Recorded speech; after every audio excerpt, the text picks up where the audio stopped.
तूफान दाना का लैंडफॉल हुआ शुरू। ओडिशा बंगाल के कई इलाकों में मूसलाधार बारिश और आंधी, 7 राज्यों तक असर। बीती रात से चक्रवाती तूफान दाना की वजह से ओडिशा और पश्चिम बंगाल के प्रभावित इलाकों में मूसलाधार बारिश हो रही है। ओडिशा के कई इलाकों में आंधी के साथ कई पेड़ गिरे हैं। कई इलाकों में तेज आंधी देखने को मिली। तटीय इलाकों में मूसलाधार बारिश भी। पश्चिम बंगाल के पूर्वी मेदिनीपुर और दीघा में चल रही है हवाएं। तूफान दाना की लैंडफॉल की प्रक्रिया चल रही है। अगले 5 घंटे तक लैंडफॉल का प्रोसेस चलेगा और ये 120 किलोमीटर प्रति घंटे की रफ्तार से ओडिशा के उत्तरी हिस्से से गुजरेगा। आज ओडिशा और पश्चिम बंगाल में स्कूल रहेंगे बंद। तूफान के टकराने के बाद ओडिशा के तटीय इलाकों में समंदर की ऊंची ऊंची लहरें उठती दिखाई दी। अलर्ट पर कोस्ट गार्ड, एनडीआरएफ और नेवी की टीम कई जगहों पर निक्षिप्त राहत शिविर बनाए गए। पश्चिम बंगाल में भी लाखों लोगों को सुरक्षित जगहों पर भेजा जा चुका है। पश्चिम बंगाल की सीएम ममता बनर्जी ने कहा कि तूफान दाना के मद्देनजर पूरी रात नबन्ना में रहेंगी। कंट्रोल रूम से ही हालात का जायजा लेंगे। ममता ने कहा कि बंगाल सरकार ने प्रभावित इलाकों में लोगों को निकालने के लिए पूरी ताकत झोंक दी। ओडिशा के भद्रक में कामरिया में तेज हवाएं और भारी बारिश की वजह से तबाही। बोन, बैनर, होर्डिंग्स, बिजली के खंभे कई जगहों पर सड़कों पर गिरे। भद्रक के बांसड़ा में चक्रवाती दाना ने उत्पात मचाया। कई दुकानों की छत ही उड़ गई। सिमुलिया में ओडिशा अग्निशमन और आपातकालीन सेवा की टीमों ने उखड़े हुए पेड़ों को काटकर रास्ता साफ किया। भुवनेश्वर में चक्रवाती दाना की दस्तक। कंट्रोल रूम में मुख्यमंत्री मोहन चरण ने खुद दाना को लेकर नजर रखी हुई है। चक्रवात दाना पर इसरो भी रखे हुए है नजर। प्रधानमंत्री मोदी ने सीएम मांझी से ली है जानकारी। आश्रय केंद्रों में लोग पहुंचे हैं। महाराष्ट्र के लिए महायुति में सीट बंटवारे का पेच दिल्ली में खत्म। अमित शाह के घर पर 3 घंटे तक चली बैठक। CM Shinde, deputy CM Fadnavis और अजित पवार रहे मौजूद। सूत्रों के मुताबिक एनसीपी के लिए कुछ सीटें छोड़ेगी बीजेपी। शिवसेना भी अपने खाते से कुछ सीट देगी।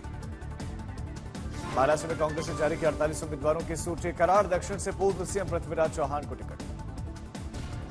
सकौली से महाराष्ट्र अध्यक्ष नाना पटोले उम्मीदवार बने हैं। संगमनेर से बाला साहेब थोराट को टिकट। एनसीपी शरद गुट से 45 उम्मीदवारों की सूची जारी। इस्लामपुर सीट से लड़ेंगे महाराष्ट्र अध्यक्ष जयंत पाटिल। बारामती से अजित पवार के खिलाफ योगेंद्र पवार को टिकट। महाराष्ट्र में 7 से 14 नवंबर के बीच में पीएम कर सकते हैं ज्यादातर रैलियां। 8 से 10 चुनावी सभाओं का कार्यक्रम हो सकता है। नाना पटोले का बयान के अगले 24 घंटों में बाकी बची 18 सीटों पर भी महाविकास अघाड़ी में सहमति बन जाएगी। मुंबई की वर्ली सीट से शिवसेना उद्धव गुट की ओर से आदित्य ठाकरे ने नामांकन भरा। नामांकन भरने से पहले आदित्य ठाकरे का रोड शो। बोले कि महाविकास अघाड़ी की जीत होगी। सीट बंटवारे का काम भी जल्द पूरा हो जाएगा। महाराष्ट्र में महाविकास अघाड़ी के उम्मीदवारों के लिए चुनाव प्रचार करेंगे अरविंद केजरीवाल। आपके दूसरे नेता भी जनसभा करेंगे। यूपी उपचुनाव में उम्मीदवार नहीं खड़ा करने पर बोले कांग्रेस के प्रदेश अध्यक्ष अजय राय। इंडिया गठबंधन और समाजवादी पार्टी एक होकर मजबूती से लड़ रही है। यूपी कांग्रेस प्रभारी अविनाश पांडे ने कहा कि हम अपने उम्मीदवार नहीं उतारेंगे, लेकिन गठबंधन इंडिया के उम्मीदवारों को जिताने में मदद करेंगे। दिल्ली के एलजी ने हजारों मार्शल्स को 4 महीने की अस्थायी नौकरी दी। प्रदूषण से निपटने में जागरूकता बढ़ाने के काम में लगाया। उनकी नौकरी खत्म करने के लिए पूर्व सीएम अरविंद केजरीवाल को ठहराया जिम्मेदार। सीएम आतिशी से आगे नौकरी पक्की करने का आश्वासन भी मांगा।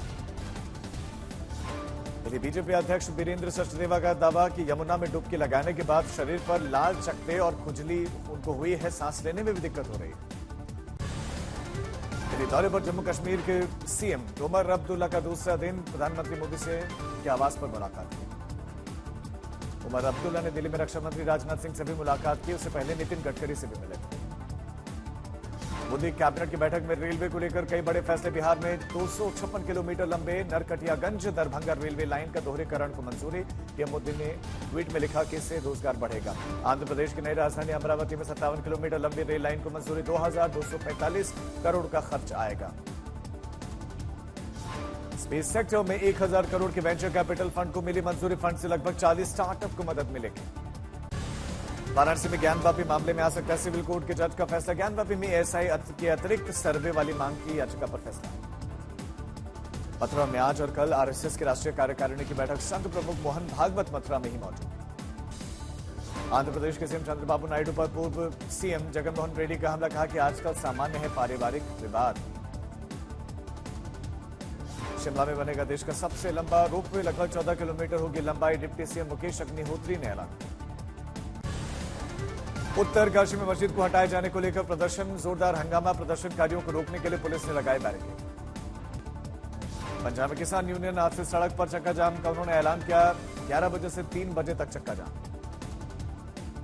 किसान यूनियन ने कहा कि पराली जलाने पर किसानों के खिलाफ कार्रवाई का हम विरोध कर रहे हैं।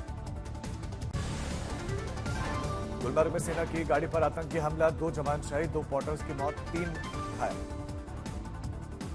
पिछले 24 घंटे में भारत में 95 फ्लाइट्स में बम से उड़ा देने की धमकी मिली। 2 हफ्ते के भीतर 263 फ्लाइट्स को ऐसी धमकी मिली। बम की धमकी वाले फर्जी कॉल को गंभीरता से ले रहे सरकार। मेटा और एक्स से डेटा साझा करने के लिए कहा गया और सहयोग की अपील की।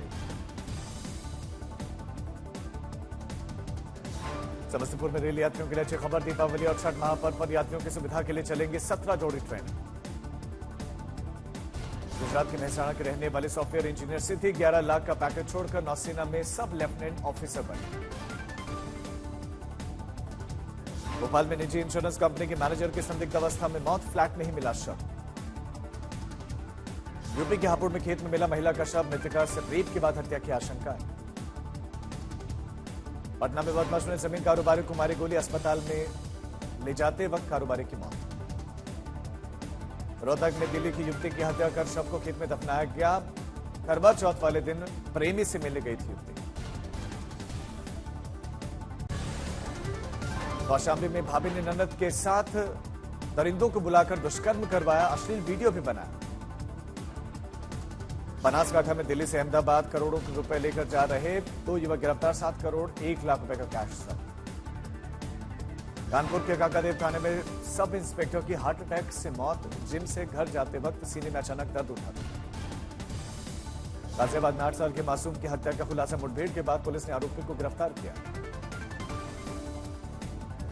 हरदा में पत्नी के अफेयर से परेशान था पति, मासूम बेटियों पर हमला किया, एक बेटी की मौत के बाद खुद भी सुसाइड कर लिया। अयोध्या में तैनात एसडीएम की सरकारी आवास में संदिग्ध अवस्था में मौत, अकेले ही रहते थे सुरजीत सिंह। अमृतसर में अब तक 451 पराली जलाने के मामले सामने आए। किसानों पर 3,85,000 रुपए का जुर्माना लगा। पराली जलाने के नुकसान से जागरूक कर रहा है कृषि विभाग। गुना में मिशनरी स्कूल में हुआ हंगामा, हिंदू बच्चों को प्रताड़ित करने का लगा आरोप। नोएडा में दिवाली पर प्रतिबंधित कछुए को बेचने की तैयारी में थे तस्कर, दुर्लभ प्रजाति के 14 कछुओं के साथ मां बेटी गिरफ्तार। पटना के फुलवारी शरीफ में दिन दहाड़े अपराधियों ने जमीन कारोबारी को मारी गोली, पटना एम्स ले जाते समय मौत। महाराष्ट्र के अकोला में क्राइम ब्रांच की बड़ी कार्रवाई, 2 करोड़ की ट्रक फैक्ट्री का भंडाफोड़ मामले में 5 आरोपी गिरफ्तार। कटिहार में कांग्रेस के कार्यक्रम में हंगामा, जमकर धक्का मुक्की नारेबाजी हुई।